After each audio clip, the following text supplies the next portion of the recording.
Ryan, they've all warned Turkish President Erdogan he needs to respect the rule of law as he reasserts his control over Turkey. But will they actually go beyond the rhetoric? That's not clear, Nara. If you think about it, the EU has a partnership that's only 4 months old now with Turkey, whereby the Turks are helping on migration, helping to stem the flow of refugees from the Middle East through Turkey into Greece. And it's working. The number of refugees landing on Greek shores has fallen some tenfold just over the last few months. So the Turks are doing their part when it comes to that deal. The onus is actually on the EU to hold up their side of the bargain and to deepen their partnership with Turkey by giving the Turks visa-free travel to Europe, by kickstarting those membership talks with Turkey that have been going on forever. So if Turkey was to, or if the EU was to not do either of those, or to push back, that could lead to real problems for the EU. When it comes to the United States, Secretary Kerry was here. For him, it's all about NATO, and he said NATO too has standards. Have a listen.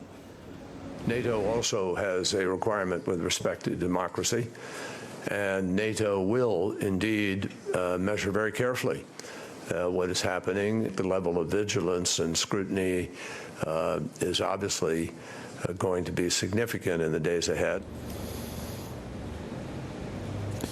So you see there, that warning from the United States. Having said that, the United States needs Turkey in terms of its operations in Syria. And we saw that over the weekend when, as a result of the coup, the U.S. couldn't fly its drones out of that Turkish airbase. But it also needs Turkey in terms of credibility. It is the largest country within NATO with a majority Muslim population. So there's a warning, but the barrier for, or what it would take for a real separation, a real divorce, a real argument is pretty high, because the reality is the West really needs Turkey right now.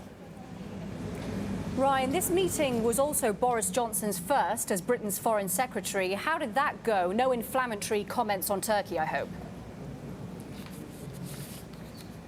No inflammatory comments. In fact, Boris was on his best behavior. He has insulted, he has denigrated the good name of the EU. He has offended many of the foreign ministers here. But if they felt offended, they certainly weren't showing it. We heard from Federica Mogherini, she's the EU foreign policy chief, say that she had a very productive dinner with Boris Johnson last night. In fact, all 27 of the other foreign ministers were supposed to be there. Officially, they said they weren't going to have the meeting because of the events in Nice. Some privately told us they just didn't want to sit down with Boris Johnson. But, look, it was very much a working, kind of pragmatic conversation with Boris Johnson. We're expecting him to come out any moment now, so we'll definitely ask him how he think it went.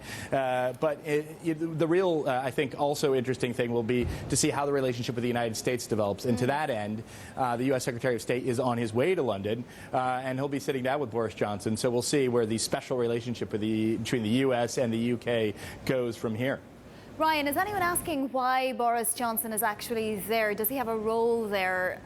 I know that Britain hasn't actually left Europe yet, but that's his intention, and he made the comment that Britain will always be part of Europe. What does he mean? It won't be if it's not part of the single market or part of anything else about Europe.